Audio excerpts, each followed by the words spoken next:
오늘의 말씀 요한복음 18장 12절에서 25절, 마태복음 26장 69절에서 72절입니다. 로마 군대 병정들과 그 부대장과 유대 사람들의 성전 경비병들이 예수를 잡아 묶어서 먼저 안나스에게로 끌고 갔다. 안나스는 그 해의 대제사장인 가야바의 장인인데, 가야바는 한 사람이 온 백성을 위하여 죽는 것이 유익하다고 유대 사람에게 조언한 사람이다. 시몬 베드로와 또 다른 제자 한 사람이 예수를 따라갔다. 그 제자는 대제사장과 잘 아는 사이라서 예수를 따라 대제사장의 집 안뜰에까지 들어갔다. 그러나 베드로는 대문 밖에 서 있었다. 그런데 대제사장과 잘 아는 사이인 그 다른 제자가 나와서 문지기 하녀에게 말하고 베드로를 데리고 들어갔다. 그때 문지기 하녀가 베드로에게 말하였다. 당신도 이 사람의 제자 가운데 한 사람이지요. 베드로는 아니요 하고 대답하였다. 날이 추워서 종들과 경비병들이 숯불을 피워놓고 서서 불을 쬐고 있는데 베드로도 그들과 함께 서서 불을 쬐고 있었다. 대제사장은 예수께 그의 제자들과 그의 가르침에 관하여 물었다. 예수께서 대답하셨다. 나는 드러내놓고 세상에 말하였소. 나는 언제나 모든 유대 사람이 모이는 회당과 성전에서 가르쳤으며 아무것도 숨어서 말한 것이 없소. 그런데 어찌하여 나에게 묻소? 내가 무슨 말을 하였는지를 들은 사람들에게 물어보시오. 내가 말한 것을 그들이 알고 있소.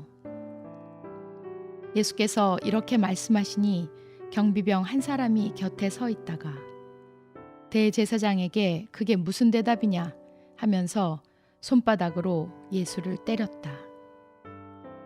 예수께서 그 사람에게 말씀하셨다. 내가 한 말에 잘못이 있으면 잘못되었다는 증거를 대시오.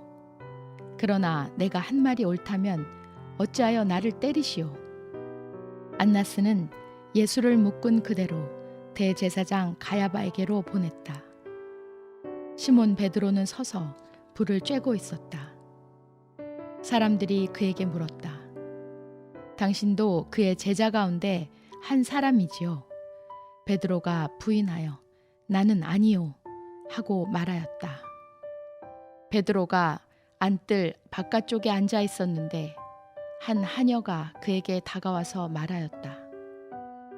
당신도 저 갈릴리 사람 예수와 함께 다닌 사람이네요. 베드로는 여러 사람 앞에서 부인하였다.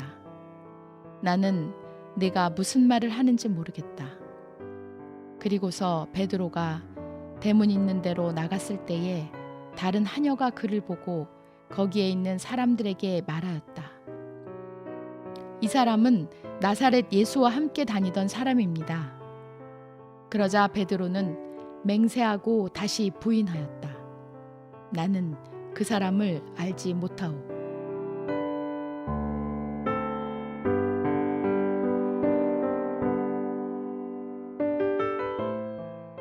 예전에 부모님들은 어린 아이들을 놀리려고 장난치면서 너는 엄마 아들 아니야? 저 답 다리에서 주워왔어. 이런 말을 하며 잘 놀고 있는 아이를 울리곤 했습니다. 이때 순진한 아이들은 그 후부터는 엄마에게 혼이 나면 나 엄마 찾아갈 거야 라고 울면서 집을 나가겠다고 떼를 쓰곤 했습니다. 그랬던 아이들이 자라서 사리 분별을 할 때가 되면 엄마가 너는 다리 밑에서 주웠잖아 라고 아무리 말해도 아이고 우리 식구들은 다 똑같이 생겨서 누가 봐도 난 엄마 아들이에요 이렇게 말하곤 합니다. 누가 봐도 분명하게 드러나는 일들을 모르겠다고 말하는 이들이 오늘 본문에 있습니다. 겟세마네에서 붙잡히신 예수님은 먼저 그 해의 대제사장이신 가야바의 장인 안나스에게 끌려가셨습니다. 안나스는 예수님에게 어떤 교훈을 가르쳤는지 말하라고 신문합니다. 그러나 예수님은 하나도 은밀하게 하지 않으셨다고 너희가 다 듣지 않았느냐고 반문하십니다. 예, 그들은 예수님이 바른 것을 가르치신 것을 알고 있습니다. 그러나 예수님이 잘못된 교훈을 가르치셨다고 인정하라고 압박하는 것입니다.